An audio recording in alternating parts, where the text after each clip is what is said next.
उपचपत रानी की हमें ना सुहायो श्याम का संदेशान पाती लेके आयो श्याम का संदेशा उधो पाती लेके आयो रे श्याम का संदेशा उधो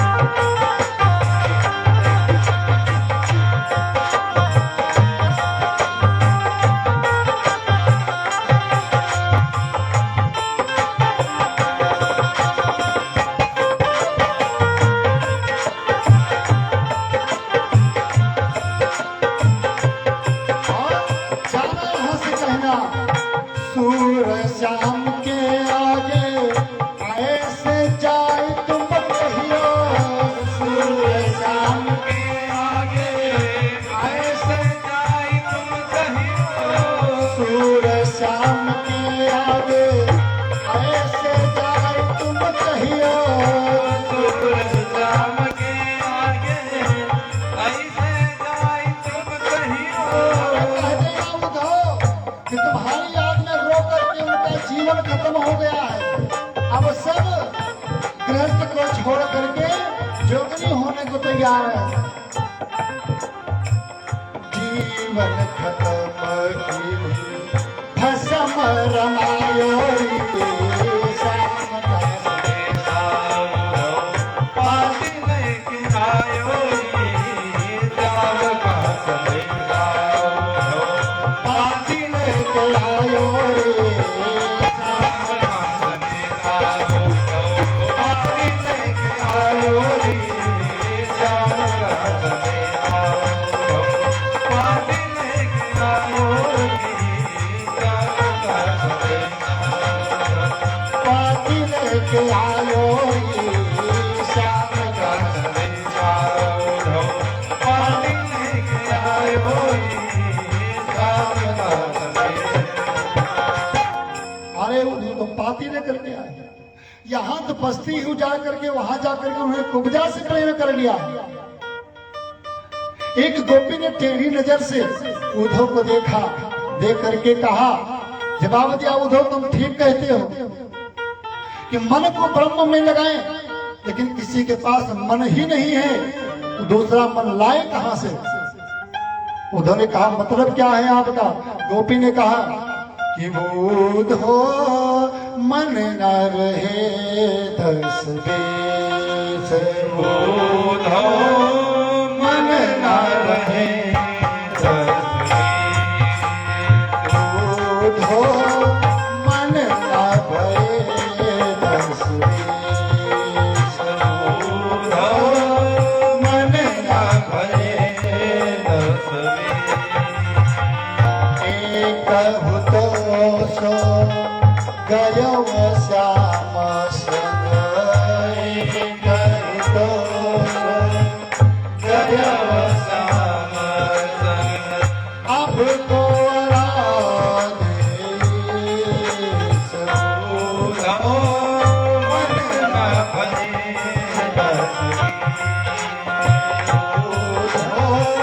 मन ना भये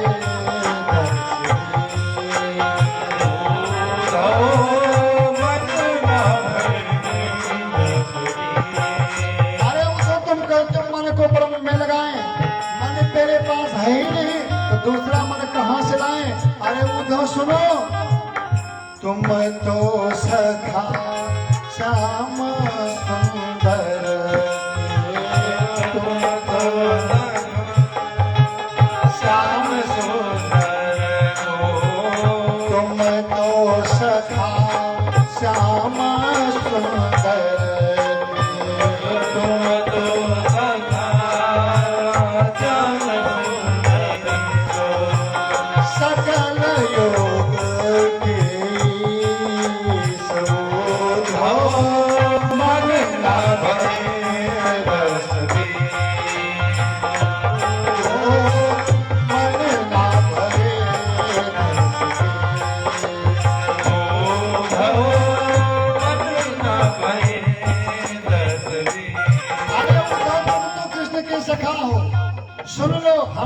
और ब्रह्म को नहीं जानती, हम क्यों इतना जानती हैं कि कृष्ण तन कृष्ण मन कृष्ण ही हमारो धन, अवाठो या मवोधो हमें कृष्ण ही सुकाम है। सिवाय कृष्ण के और मैं किसी को नहीं जानती। तुम निर्गुण ब्रह्म कहते हो ना, निर्गुण ब्रह्म होता है, मेरे ख्याल से तुम ब्रह्म हो, हम भी ब्रह्म हैं, तो ब्रह्म होकर के ब्रह्म होने का उपदेश क्यों देते हो? गोपियां जवाब दे रही, उद्धव निर्गुण का अर्थ होता है जिसमें प्रकृति के गुण ना हो, सगुण का अर्थ होता है जिसमें दिव्य गुण विद्यमान हो। मेरे कृष्ण को निर्गुण इसलिए कहते हो, उसमें संसारिक गुण नहीं है, सगुण इसलिए है उसमें दिव्य गुण विद्यमान है। तुम कहते हो उसके पैर नहीं होते, पैर नहीं होते तो गौ चराने गया कैसे? तुम कहते हो उसके हाथ नहीं होते, हाथ ना होते तो छीके से माखन की मटकी उतारी कैसे? तुम कहते हो ब्रह्म के मुख नहीं होते, मुख ना होते तो माखन खाया कैसे? अरे उद्धव तुम भय बौरे और पाती लेके आए दौड़े, योग कौन जाने यहाँ रोम रोम श्याम है। अरे उद्धव यहाँ तो हर रोम रोम में कड़कड़ में केवल श्याम विराजमान है। तुम कहते हो ब्रह्म सब में व्याप्त है, तुम कहते हो निर्गुण ब्रह्म सब में विराजमान है, तुम भी ब्रह्म हम भी ब्रह्म, तो ब्रह्म होकर के ब्रह्म होने का उपदेश क्यों देते हो? जब सब कुछ ब्रह्म है फिर उपदेश किस लिए, शिक्षा किस लिए? उधर तो समझते हो रोती केवल कृष्ण के मिलने के लिए, तो मथुरा बहुत दूर नहीं है। उधर ने कहा फिर क्यों रोती हो? कहा रोने का मुख्य कारण यह है कि उद्धव घन श्याम मोरी बिरह न जानी, उद्धव घन श्याम मोरी बिरह न जानी, उद्धव घन श्याम मोरी बिरह न जानी, उद्धव घन श्याम मोरी बिरह न जानी। जब हम रहली पार न जानी प्रीत गरीब न जानी, जब हम रहली पार न जानी प्रीत गिरी न जानी, तब तो श्याम मोर पैया पड़त रहे, अब कैसे जीन भगवानी, उद्धव घन श्याम मोर श्याम मोरी विरह न जानी, विरह न जानी,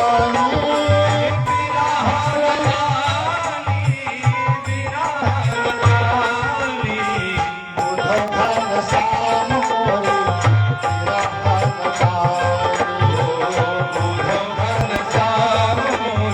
विरह न जानी।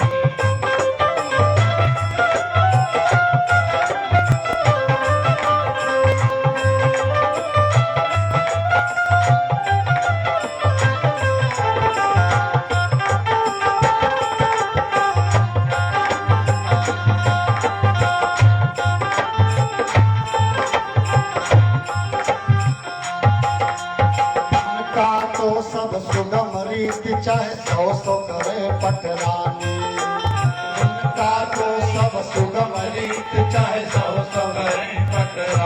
हमसे प्रेम करके चले गए, चाहे एक रखे चाहे सौ रखे, अब तो मथुरा के राजा हैं। उनका तो सब सुगम रीति चाहे सौ करे पटरानी, उनका तो सब सगम रूप चाहे हम आगम दूसर को लाहे, उन्हीं के हाथ बिकानी, उद्धव घन श्याम मोरी बिरह न जानी, उद्धव घन श्याम मोरी बिरह न जानी। बिरह न जानी।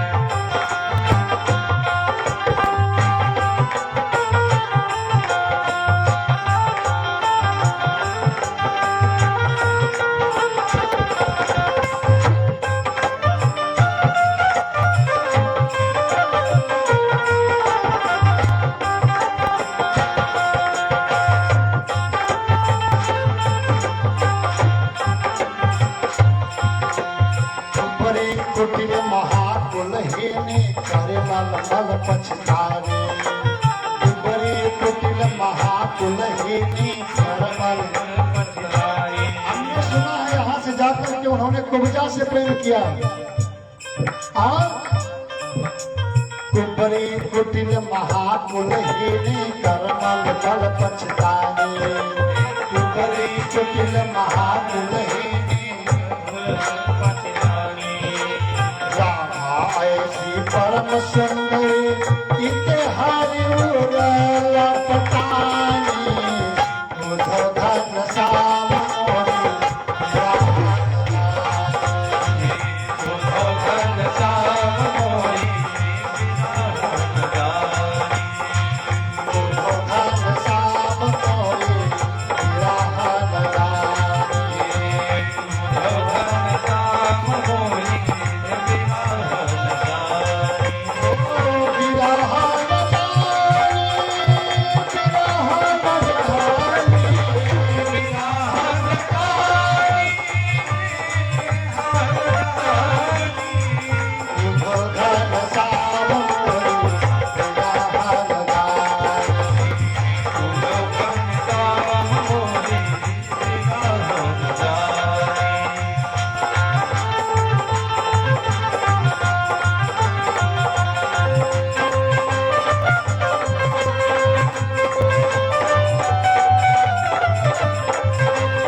तो जाए बसे मधुबन में ब्रज दूर सुरत घुरानी अपना तो जाए बसे मधुपुर में ब्रज की सूरत घुरानी सूरदास कहा लगी वर्ण सूरदास यह कहा ले वर्ण यहाँ है कहानी उधो घन साम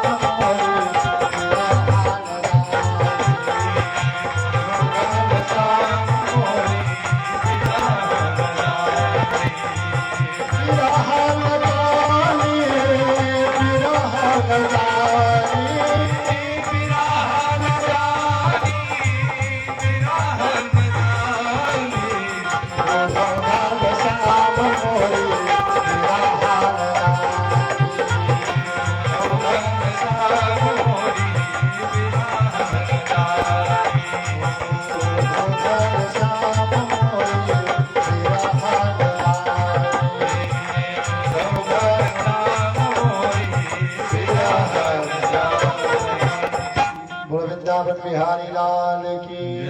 कहा फिर क्यों रोती हो? कहा उसके याद में रोती तो मथुरा यहाँ से बहुत दूर नहीं जाती, दिन भर में 2-4 बार मिल करके आती। अरे कहती उद्धव चाहे कृष्ण हमको पूरे राज्य से निकाल दे, हमसे बात ना करे, पैर की ठोकर लगा करके निकाल दे, लेकिन सिवाय कृष्ण के और हम किसी को नहीं चाहते। गोपियां रुदन कर ली, रोते रोते नेत्रों की आंसुओं की धारा बह चली। गोपियों के नेत्र से निकलने वाली आंसुओं की धारा एक पनारे के रूप में परिणत हो गई। सुखदेव जी महाराज कहते हैं कि आज उद्धव गोपियों के चरणों में लेट गए तो उनको 7 महीने बाद होश आया। भाव सम्राट गुरु भक्त भगवान की जय। 7 महीने बाद होश आया तो अपने आप को गोपियों के चरणों में पाया।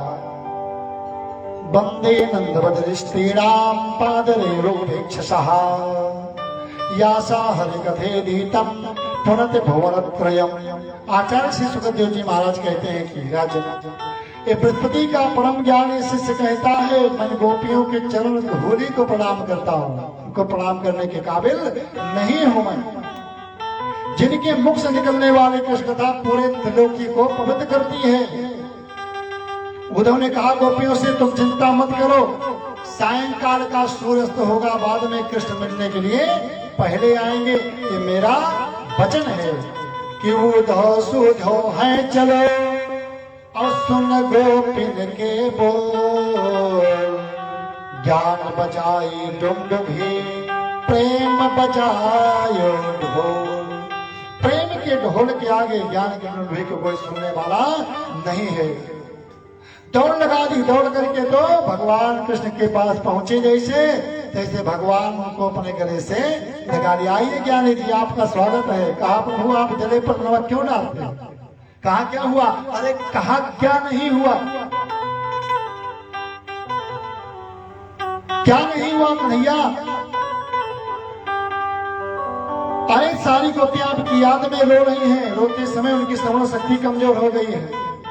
कन्हैया ने कहा उद्धव, हम यही चाहते, तुम्हारे पास ज्ञान था लेकिन आपके पास प्रेम का पुट नहीं था। प्रेम का पुट लग जाता तो सोने में सुहागा हो जाता, और कुछ नहीं।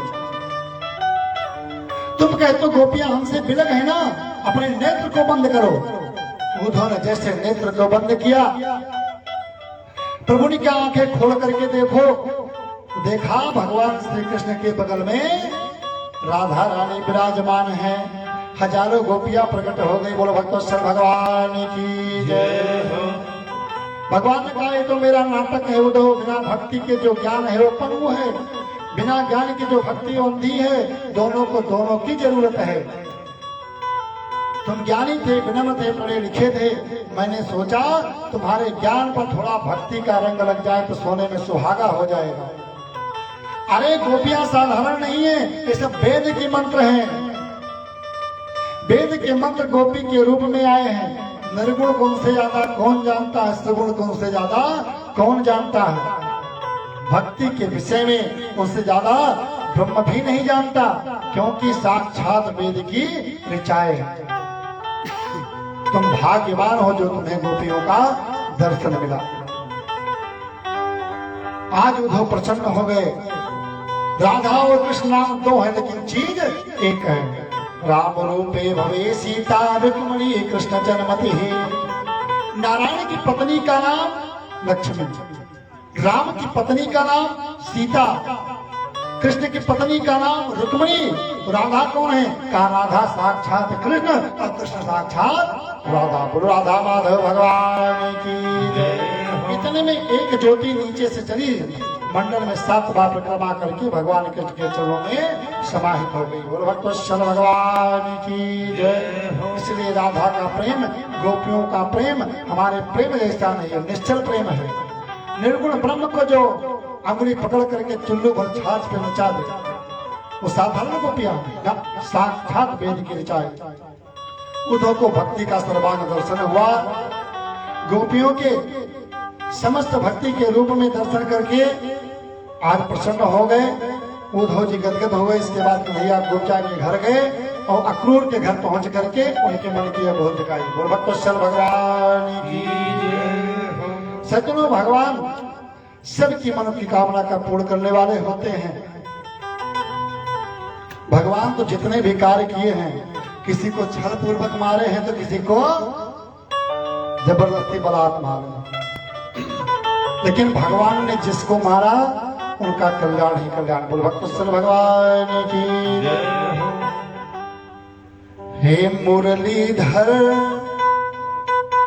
छलिया मोहन, हम भी तुमको दिल दे बैठे।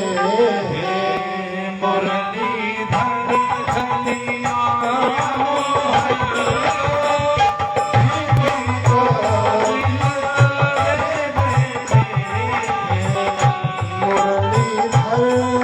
छलिया बैठे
तुम्हें पाता नहीं तुम हो कि उसी मन में बैठे मन ओ दुख भी तुम्हें पाता नहीं हो कि उसी मन में बैठे मुरलीधर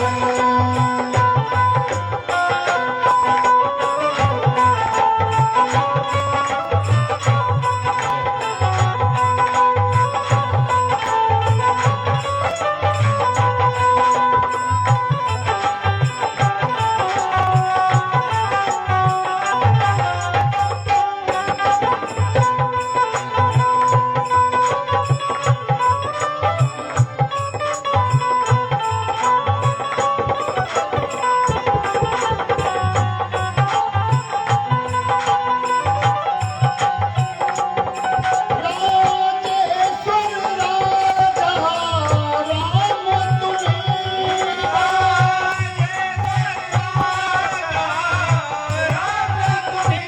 प्रभु योगेश्वर धन श्याम तुम्हें प्रभु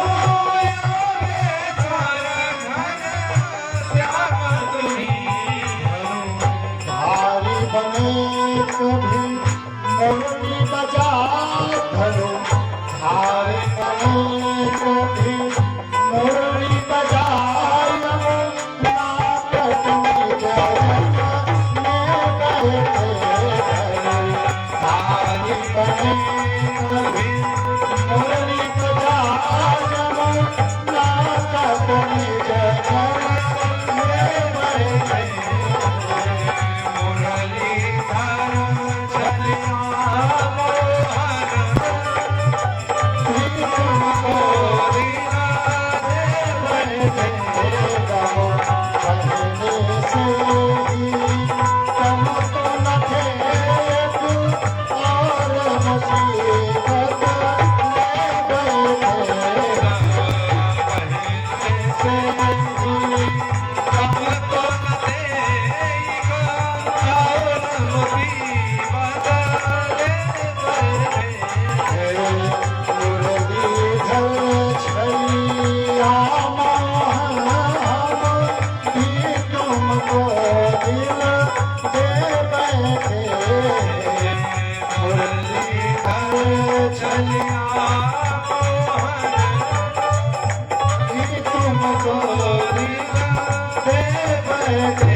तुमको दिल दे बैठे